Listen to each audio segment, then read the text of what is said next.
Hi everyone, S G ആണ്. അപ്പൊ Christmas എക്സാമിനേഷന്റെ date എല്ലാം വന്നു. നമ്മളെല്ലാവരും തയ്യാറായിരിക്കുകയാണ് അല്ലെ. 13-ാം തീയതി ബുധനാഴ്ചയാണ് നമ്മുടെ പരീക്ഷ തുടങ്ങുന്നത്. സെക്കൻഡ് എക്സാമിനേഷൻ 14-ാം തീയതി ഇംഗ്ലീഷ് ആണ്. സോ എന്തെല്ലാം കാര്യങ്ങളാണ് നമ്മൾ പഠിക്കേണ്ടത് ഇംഗ്ലീഷിന്, എന്തെല്ലാം കാര്യങ്ങളാണ് ക്വസ്റ്റ്യൻ പേപ്പറിൽ വരിക, ഡീറ്റെയിൽ ആയിട്ട് നമ്മൾ അനലൈസ് ചെയ്യാൻ പോവാണ്.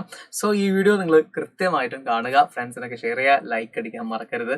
ഓക്കെ, നമ്മുടെ ഈ ഒരു പോർഷൻ എന്ന് പറയുന്നത് എങ്ങനെയാണ് ഡിവൈഡ് ചെയ്തിട്ടുള്ളത്? ഇപ്പൊ ഗവൺമെന്റ് അവരുടെ ഒരു സർക്കുലറിൽ ഇറക്കിയിട്ടുള്ളത് എങ്ങനെയാണ് എന്ന് വെച്ചാൽ, ഫസ്റ്റ് ടേമിന് നമുക്ക് ഫസ്റ്റ് 2 യൂണിറ്റ്സ് ആണ് പഠിക്കാനുള്ളത്.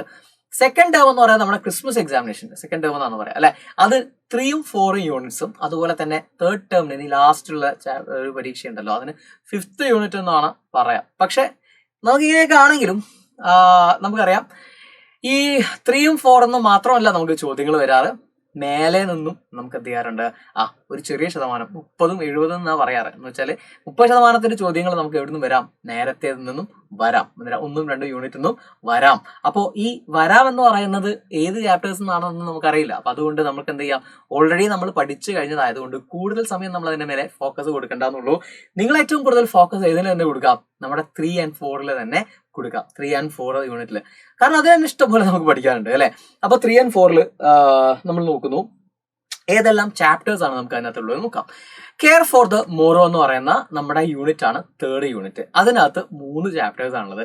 അതിൽ ഒന്നാമത്തെ ചാപ്റ്റർ ആണ് ഏറ്റവും ഇമ്പോർട്ടന്റ് ആയിട്ടുള്ള ഒരു പോമാണ് സോങ് ഓഫ് ദ റെയിൻ എന്ന് പറയുന്ന നമ്മുടെ ഖലീൽ ജിബ്രാന്റെ പോം അല്ലെ. അപ്പൊ ഈ സോങ് ഓഫ് ദ റെയിൻ എന്ന് പറയുന്ന പോയം വളരെ ഇമ്പോർട്ടന്റ് ആണ്. രണ്ടാമത്തെ chapter listen to the mountain എന്ന് പറയുന്ന ഒരു പ്ലേ ആണ്, ഒരു നാടകമാണ്, ഇമ്പോർട്ടന്റ് ആണ്. Next climatic change is not a hysteria, it's a fact എന്ന് പറയുന്ന ഒരു ഗംഭീര സ്പീച്ച് ആണ് അടുത്തത്. യൂണിറ്റ് അവിടെ കഴിയണം.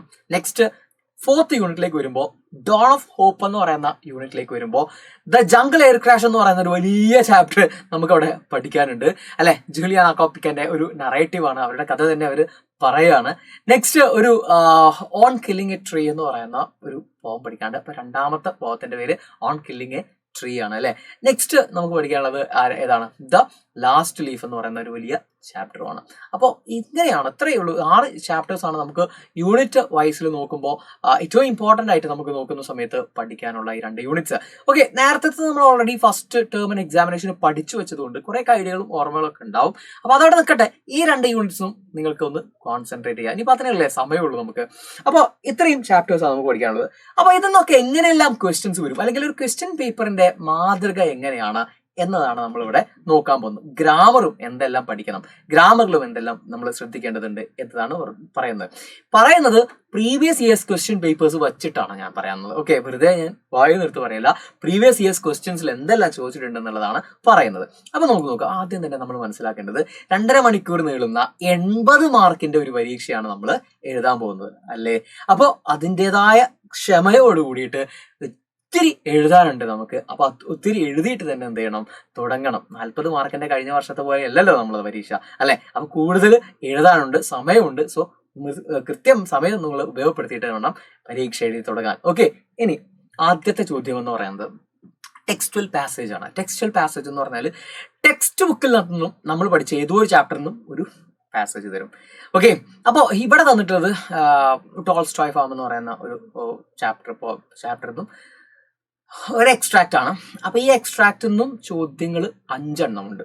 അപ്പൊ ഈ 5 ചോദ്യങ്ങളും നമ്മൾക്ക് എന്താണ്, സുപരിചിതമാണ്, നമുക്ക് പരിചിതമുള്ള ചോദ്യങ്ങളായിരിക്കും. ഓക്കെ, ആർക്ക്, ഒരു ടെക്സ്റ്റ് നന്നായിട്ട് വായിക്കുന്ന ഒരു കുട്ടിക്ക്. അപ്പൊ ടെക്സ്റ്റ് വായന അത്യാവശ്യമാണ്. ടെക്സ്റ്റ് വായിക്കാത്ത ഒരാളെ സംബന്ധിച്ചിടത്തോളം അപകടമാണ്. അപ്പോൾ ഇപ്പോഴല്ലെങ്കിലും നിങ്ങൾക്ക് ഇപ്പോൾ 10ാം ക്ലാസ്സിൽ എത്തുന്ന സമയത്തൊക്കെ നിങ്ങൾക്ക് വലിയ പ്രശ്നങ്ങൾ ഉണ്ടാവും. അപ്പൊ ഇനിയെങ്കിലും എന്ത് ചെയ്യുക, ഒരു ശീലം ഉണ്ടാക്കിയെടുക്കുക. രാവിലെയോ അല്ലെങ്കിൽ വൈകുന്നേരമോ അല്ലെങ്കിൽ പകുതി രാവിലെയും പകുതി വൈകുന്നേരം ആയിട്ട് ഒരു ദിവസം ഒരു ചാപ്റ്റർ എങ്കിലും നിങ്ങൾ എന്ത് ചെയ്യണം, ഡെയിലി വായിക്കണം. എന്നാലേ നമുക്ക് അതിനൊരു ശീലം ഉണ്ടാകും. ഒരു ശീലമൊക്കെ തുടങ്ങാന്ന് പറഞ്ഞാൽ ഭയങ്കര ബുദ്ധിമുട്ടാണ്. അവർ രാവിലെ എണീക്കുന്ന ശീലമൊക്കെ പെട്ടെന്നൊരു ദിവസം നമുക്ക് ഉണ്ടാക്കാൻ കഴിയില്ല. അപ്പൊ 10th വേണ്ടി ഇപ്പറേ എന്ത് ചെയ്യുക, പ്രിപ്പയർ ചെയ്ത് തുടങ്ങാം. അത് നല്ലതാണ്. നമുക്കപ്പോൾ അടുത്ത പരീക്ഷയ്ക്കൊക്കെ ഉപകാരപ്പെടും. ഏതും ഈ പറയുന്ന പോലെ ടെക്സ്റ്റ് എന്നാണ് അധികവും ഈ ഗ്രാമർ ആണെങ്കിലും അതുപോലെ തന്നെ നമുക്ക് കുറെ എഴുതാനാണെങ്കിലും ഇത്തരത്തിലുള്ള ചോദ്യങ്ങളൊക്കെ വരുന്നത് ടെക്സ്റ്റിന്റെ അകത്തുനിന്നാണ്. അപ്പൊ ടെക്സ്റ്റ് വായന നിങ്ങൾ നിർബന്ധമാക്കണം. അപ്പൊ ഞാൻ പറഞ്ഞു വന്നത് 5 ചോദ്യങ്ങൾ 5 മാർക്ക്.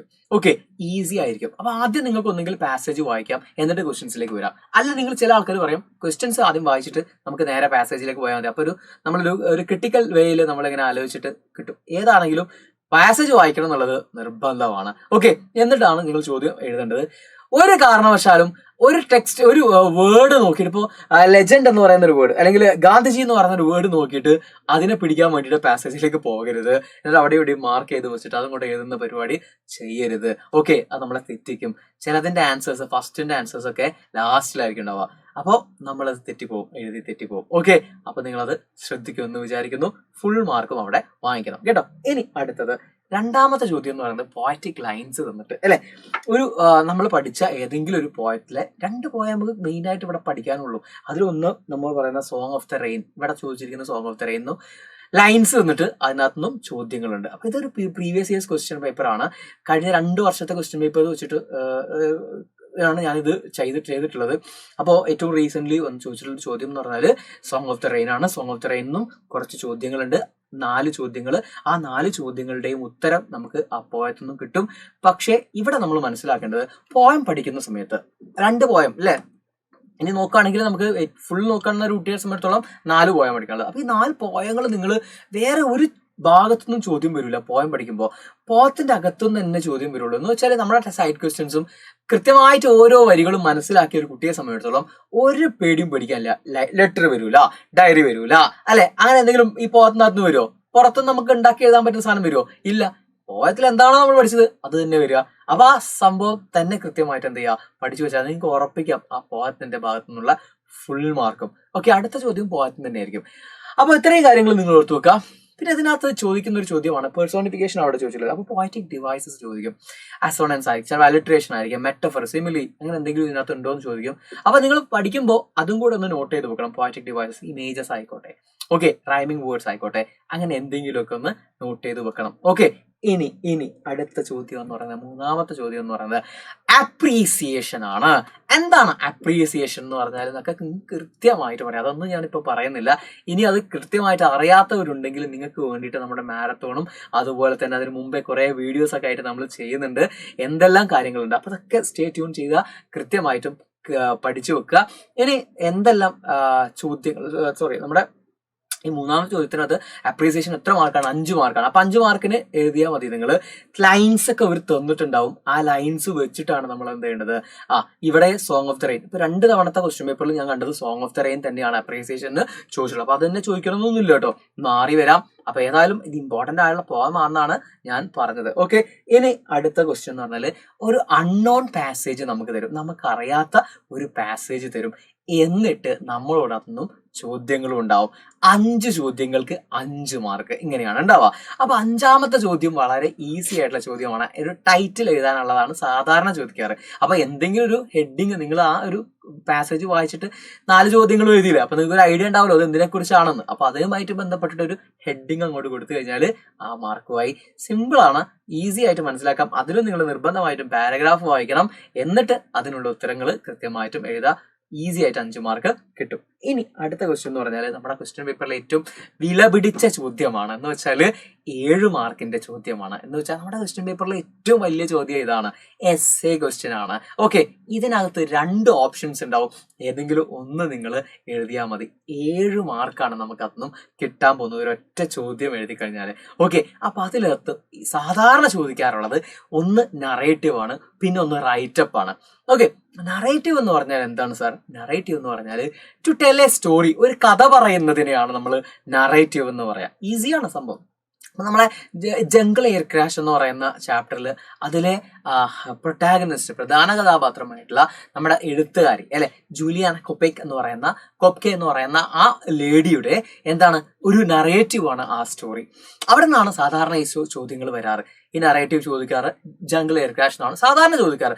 അതെന്നെ ഉറപ്പിക്കൊന്നുമില്ല കേട്ടോ, ഉറപ്പായിട്ട് ഞാൻ പറയുന്നൊന്നുമില്ല. നിങ്ങൾ അതിന് ഇമ്പോർട്ടൻസ് കൊടുക്കുക, കൂടുതലൊന്ന് ശ്രദ്ധിക്കുക. അങ്ങനെ ഒരു നറേറ്റീവ് നിങ്ങൾ പ്രിപ്പയർ ചെയ്ത് വെക്കുക. നറേറ്റീവ് ചോദിക്കും, അപ്പൊ നറേറ്റീവ് വൃത്തിയായിട്ട് എഴുതുക. ഞാൻ എന്റെ കഥ പറയുമ്പോൾ അത് നറേറ്റീവ് ആണ്, മനസ്സിലായി? ഒരു കഥ പറഞ്ഞു വരുന്നതിനാണ് നമ്മൾ നറേറ്റീവ് എന്ന് പറയാ. Next writeup is very important. രണ്ടാമത്തെ ഓപ്ഷൻ ആയിട്ട് വരുന്നത് നറേറ്റീവ് ആണ്, റൈറ്റപ്പ് ആണ്. ഈ റൈറ്റപ്പ് എന്ന് പറയുന്നത് എന്താണ്? ഒരു ഷോർട്ട് എസ്സേ തന്നെയാണ്. റൈറ്റപ്പ് പാരഗ്രാഫ് ആക്കിയിട്ട് എഴുതുന്നതിന് നമ്മൾ റൈറ്റപ്സ് എന്ന് പറയാം. അപ്പൊ ഇവിടെ ഒരു ഹെഡിങ് കൊടുക്കുക. നിങ്ങൾ ഇപ്പൊ ടോൾസ്റ്റോയ് ഫാം എന്നായിരിക്കും ചോദിക്കുക, ചിലപ്പോൾ climatic changes not a hysteria എന്ന് പറയുന്ന ആ ചാപ്റ്റർ എന്നായിരിക്കും ചോദിക്കുക. ഈ രണ്ട് ചോദ്യങ്ങളും ഞാൻ കണ്ടിട്ടുണ്ട്, സ്ഥിരമായിട്ട് കണ്ടിട്ടുണ്ട്, അങ്ങോട്ടും ഇങ്ങോട്ടും മാറി വരുന്നത്. അപ്പോൾ ഇത് നമ്മൾ പറയുന്നത് ഏതിനാ? ഈ ഹാഫ് ഇയർലി എക്സാമിനേഷൻ കേട്ടോ. അപ്പൊ ഈ ഹാഫ് ഇയർലി എക്സാമിനേഷൻ വരാൻ പോകുന്ന ഈ റൈറ്റപ്പും നറേറ്റീവും നിങ്ങൾ പക്ക ആക്കി വെക്കണം. ഒരു സംഗതി നിങ്ങൾക്ക് മറന്നു പോകാതെ എന്താ പറയാ, ഒരു നല്ലൊരു ഐഡിയ അതിൻ്റെ അകത്ത് ഉണ്ടാക്കി വെക്കണം. എന്നിട്ട് നമ്മളിങ്ങനെ കൃത്യമായിട്ടും പാരഗ്രാഫുകൾ തിരിച്ചിട്ട് എന്ത് ചെയ്യണം? ഒരു 2 പേജെങ്കിലും എഴുതി വെക്കണം.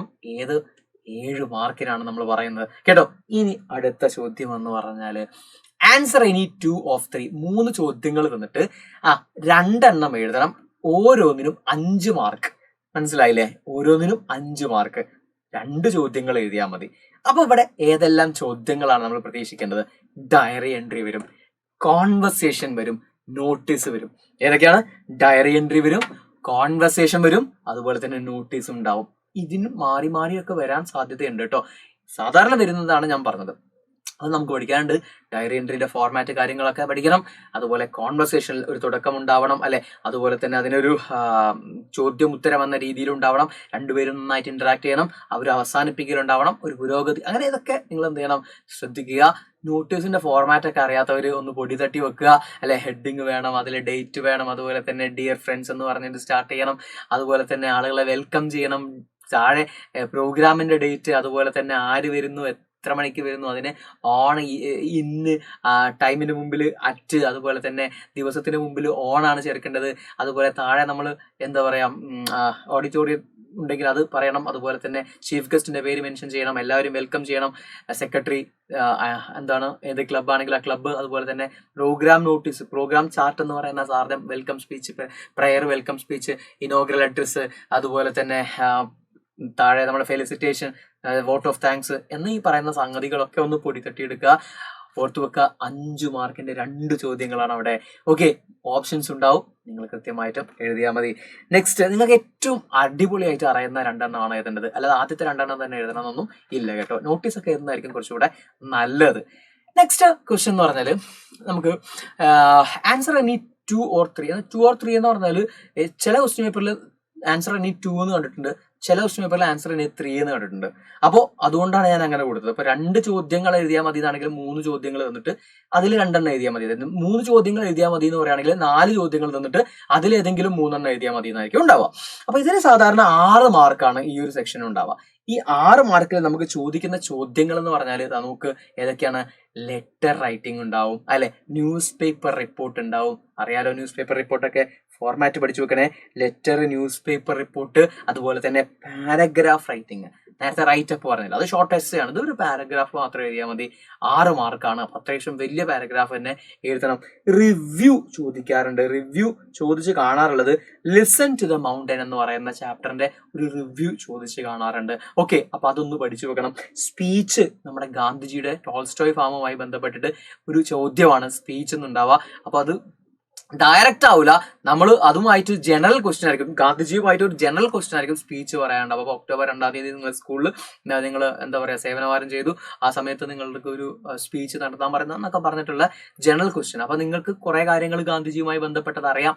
അതൊക്കെ വെച്ച് എന്ത് ചെയ്യാം? അടിപൊളിയാക്കിയിട്ട് എഴുതാം. നെക്സ്റ്റ്, ഒരു ക്യാരക്ടർ സ്കെച്ചും ചോദിക്കും. ക്യാരക്ടർ സ്കെച്ചിന്റെ വീഡിയോസ് ഒക്കെ നമ്മൾ ചെയ്തിട്ടുണ്ട്. So character sketch is important. നിങ്ങൾ എന്ത് ചെയ്യണം? പഠിച്ചു വെക്കേണ്ടതാണ്. ഓക്കെ, അപ്പോ അങ്ങനെ പോകുന്നു 6 മാർക്ക്. ഇനി അടുത്തത് ഒരു പ്രൊഫൈലാണ്. എല്ലാ ആളുകളും നിർബന്ധമായിട്ട് എഴുതേണ്ട ഒരു ചോദ്യമായിട്ടാണ് ഇത് വരിക. എന്ന് വെച്ചാൽ ഏത് കുട്ടിക്കും എഴുതാൻ പറ്റുന്ന ഒരു സാധനമാണ്. 6 മാർക്കാണ് കിട്ടാൻ പോകുന്നത് അല്ലെ. അപ്പൊ ഈ 6 മാർക്കിൽ നിർബന്ധമായ ഒരു ക്വസ്റ്റ്യൻ ആയിട്ട്, ഓപ്ഷൻ ഇല്ലാത്തൊരു ക്വസ്റ്റ്യൻ ആയിട്ടാണ് സാധാരണഗതിയിൽ കാണാറ്. ഈസിയാണ്. ഹെഡിങ് എഴുതുന്നു അല്ലെ, തന്നിരിക്കുന്ന ഹിന്റുകളൊക്കെ സെന്റൻസുകളിലേക്ക് ആക്കിയിട്ട് എഴുതുന്നു, പ്രപ്പോർഷൻസ് ഒക്കെ കറക്റ്റ് ആക്കുന്നു. ഇത്രയും സെന്റൻസുകളിലേക്ക് ആക്കി എഴുതി തുടക്കം അവസാനിപ്പിച്ചാലും നിങ്ങൾക്ക് എന്താ ഫുൾ മാർക്കാണ്. അതിനകത്തൊരു സംശയം വേണ്ട. സോ പ്രൊഫൈലിലെ മാർക്ക് ആരും വിട്ടുപോരുത്. ടൈറ്റിൽ എഴുതാൻ മറന്നു പോയിട്ടാണ് അധികം ആളുകളുടെ മാർക്ക് പോകാറ്. സോ ഹെഡിങ് എഴുതാൻ മറക്കരുത്. നെക്സ്റ്റ് നമുക്കറിയാം, ഇനി questions from the given data എന്ന് പറയുന്ന ഒരു ഭാഗമുണ്ട്. എന്ന് വെച്ചാൽ തന്നിരിക്കുന്ന ഒരു ഗ്രാഫോ അല്ലെങ്കിൽ ഒരു ചാർട്ടോ അല്ലെങ്കിൽ ഒരു ടേബിളോ, അതേപോലെ ടേബിളോ അല്ലെങ്കിൽ ഈ പറയുന്ന പോലെ എന്താണ് ഒരു ന്യൂസ് പേപ്പർ കട്ടിങ്സ് ഒക്കെ തരും. ഇങ്ങനെയൊക്കെ തന്നിട്ട് അതിൻ്റെ അകത്തുനിന്ന് കുറച്ച് ചോദ്യങ്ങളും ഉണ്ടാവും. സിമ്പിൾ ക്വസ്റ്റ്യൻ ആണ്. നേരെ ചോദ്യങ്ങളുടെ ഉത്തരം നമ്മൾ അത് നോക്കിയാൽ, ഈ ചാർട്ട് നോക്കിയാൽ ചാർട്ടിന് അടിയിൽ ചോദിച്ചിട്ടുള്ള ചോദ്യങ്ങളൊക്കെ വേഗം കിട്ടും. ഏത് വർഷമാണെന്ന് നോക്കുമ്പോൾ ആ വർഷം ഏത് സംഭവം, അത് ലോസ്റ്റ് ഹൊറൈസൺ 1930. ഇത് നമ്മൾ എഴുതാനുള്ളൂ, ഒരു സെന്റൻസ് ആക്കിയിട്ട് എഴുതാൻ മാത്രമേ ഉള്ളൂ. ഓരോ സെന്റൻസിലും ഓരോ മാർക്ക്. അങ്ങനെ 4 ചോദ്യങ്ങളുണ്ടെങ്കിൽ 4 മാർക്കായിരിക്കും, അല്ലെങ്കിൽ 5 ചോദ്യങ്ങളുണ്ടെങ്കിൽ 5 മാർക്കായിരിക്കും നമുക്ക് ഉണ്ടാവുക. അടിപൊളിയാണ്. 5 മാർക്ക് ഉണ്ടാവും, പ്രാർത്ഥിക്കുക ഉണ്ടാവട്ടെ. അപ്പോൾ അങ്ങനെയാണെങ്കിൽ നമുക്ക് എന്താ 5 മാർക്ക് കിട്ടുമല്ലോ അല്ലെ. അപ്പൊ ഇതൊരു സിമ്പിൾ ക്വസ്റ്റ്യൻ ആണ്. അടിപൊളിയായിട്ട് അത് വാങ്ങിക്കണം. എന്താ പറയാ, പ്രൊഫൈൽ പോലെ തന്നെ ഇതും നിങ്ങൾ എന്ത് ചെയ്യുക, പക്കയാക്കുക. അതിന് വേറെ പഠിച്ചു പോകാനൊന്നുമില്ല, ആ സ്പോട്ടിൽ നമുക്ക് എഴുതാൻ പറ്റുന്നതാണ് അല്ലെ. പിന്നെ ഒരു കാരണവശാലും തൊട്ടടുത്ത കുട്ടിയുടെ ആൻസർ ഇതാണ്, അപ്പൊ അവൻ ആണ് ശരി എന്നുള്ള ഒരു തെറ്റിദ്ധാരണ നിങ്ങൾക്ക് ഉണ്ടാവരുത്. എടോ, നിങ്ങൾ പൊളിയാണെന്ന് നിങ്ങൾ ആദ്യം ഒരു കോൺഫിഡൻസ് ഉണ്ടാവണം. അവന് എന്ത് തെറ്റായിരിക്കും. സാധാരണ നമ്മൾ പരീക്ഷ പേപ്പറൊക്കെ നോക്കുന്ന സമയത്ത് ഒരു ക്ലാസ്സിലെ കുട്ടികൾ മൊത്തത്തിൽ ഒരു തെറ്റ് എഴുതി വെക്കുന്നത് കാണാറുണ്ട്. എന്ന് വെച്ചാൽ ഏതോ ഒരുത്തന്നെ എഴുതിയ തെറ്റായിരിക്കും, അവന് ഇവനെക്കാളും വിശ്വാസം മറ്റവനെയാണ്, എന്നെക്കാളും എനിക്ക് വിശ്വാസം മറ്റവനെയാണ്. അപ്പൊ എനിക്ക് തോന്നുന്നു ഈ രണ്ടാമത്തതാണ് ഉത്തരം, പക്ഷെ അവനൊക്കെ എഴുതിയിട്ടുള്ളത് ഏതാണ്, 3ആണ്. അപ്പൊ ഞാൻ 3 തന്നെ ആയിരിക്കും എന്ന് വെച്ചിട്ട് ഞാൻ എന്നെ വിശ്വാസത്തിലെടുക്കാതെ എഴുതുമ്പോൾ അത് വലിയ അബദ്ധമാവും. സോ അത് ഒരിക്കലും വിചാരിക്കരുത്. ഞാനാണ് അടിപൊളി എന്ന് ഉറപ്പിക്കുക, എന്നിട്ട് എനിക്ക് എന്താണോ തോന്നുന്നത് അതാണ് ആൻസർ, അതിന് വേണ്ടിയിട്ട് നിൽക്കുക. ഓക്കെ, നമ്മൾ കുറച്ച് ബുദ്ധിയൊക്കെ ഉള്ള ആൾക്കാരല്ലേ അല്ലെ. അപ്പോൾ അതിന് പറ്റിയിട്ട് നിങ്ങൾ ഒരിക്കലും മറ്റൊരാളെ ആൻസറിൽ ഡിപ്പെൻഡ് ചെയ്യരുത്. ഇനി ഗ്രാമർ സെഷനിലേക്കാണ് നമ്മൾ വരുന്നത്. ഗ്രാമർ സെഷനിൽ നമുക്ക് എന്തെല്ലാം ചോദ്യങ്ങൾ ഉണ്ടാവും നോക്കാം. നമുക്ക് ഫിൽ ഇൻ ദ ബ്ലാങ്ക്സ് എന്ന് പറയുന്ന ഒരു ഏരിയ ഉണ്ട് അല്ലെ. ഇതിൽ ഫ്രേസൽ വേർബ്സ് ചോദിക്കാറുണ്ട്. ഫ്രേസൽ വേർബ്സ് അറിയാലോ, പുട്ടോണ്, പുട്ടെക്രോസ്, കമ്മക്രോസ് എന്നൊക്കെ പറഞ്ഞിട്ടുള്ള സാധനങ്ങൾ കണ്ടിട്ടില്ലേ. അപ്പോൾ ഇത്തരത്തിലുള്ള ഫ്രേസൽ വേർബ്സുമായി ബന്ധപ്പെട്ടിട്ടുള്ള വീഡിയോസ് ഒക്കെ നമ്മൾ ചെയ്തിട്ടുണ്ട്. അതൊക്കെ നമ്മൾ ക്ലാസ്സിലും ഡിസ്കസ് ചെയ്തിട്ടുണ്ട്. സോ അതെന്ത് ചെയ്യണം, പഠിച്ചു വെക്കണം. കുറച്ച് ഇമ്പോർട്ടന്റ് ആയിട്ടുള്ള ഫ്രേസൽ വേർബ്സ് ഉണ്ട്, അത് പഠിച്ചു വെക്കാം. അത് വരും അടുത്തത്. അതുപോലെ ഫിൽ ഇൻ ദ ബ്ലാങ്ക്സിൽ വരുന്ന മറ്റൊരു ചോദ്യമാണ് ഇത്തരത്തിലുള്ള ഓപ്ഷൻസ്. ഇപ്പോൾ പ്രപ്പോഷൻസോ അല്ലെങ്കിൽ നമ്മുടെ ആർട്ടിക്കിൾസ് എ ആൻഡ് ദ, ഇതാണ് ആർട്ടിക്കിൾസ് എന്ന് പറയുന്നത്. പ്രപ്പോഷൻസ് എന്ന് പറഞ്ഞാൽ ഇൻ, ഓൺ, ടു, ഫ്രം എന്നൊക്കെ പറയുന്ന ആൾക്കാർ, ഇവരുമായി ബന്ധപ്പെട്ടിട്ടുള്ള ഒരു ചോദ്യവും നമുക്ക് ഗ്രാമറിൽ ആദ്യത്തേതായിട്ട് പ്രതീക്ഷിക്കാം.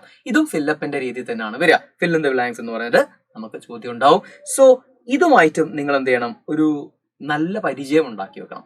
ഓക്കെ, അപ്പൊ ഈ ഒരു ചോദ്യം നമുക്ക് പ്രതീക്ഷിക്കാം. നെക്സ്റ്റ് റിപ്പോർട്ടഡ് സ്പീച്ച് ഉണ്ടാവും. റിപ്പോർട്ടഡ് സ്പീച്ച് നിർബന്ധമായിട്ടും എല്ലാ ക്വസ്റ്റ്യൻ പേപ്പറിലും കാണുന്നതാണ്. റിപ്പോർട്ടഡ് സ്പീച്ച് നമ്മുടെ ഡീറ്റെയിൽഡ് ക്ലാസ് ഒക്കെ ഉണ്ട് റിപ്പോർട്ടഡ് സ്പീച്ചിന്റെ, നിങ്ങൾ കാണുക.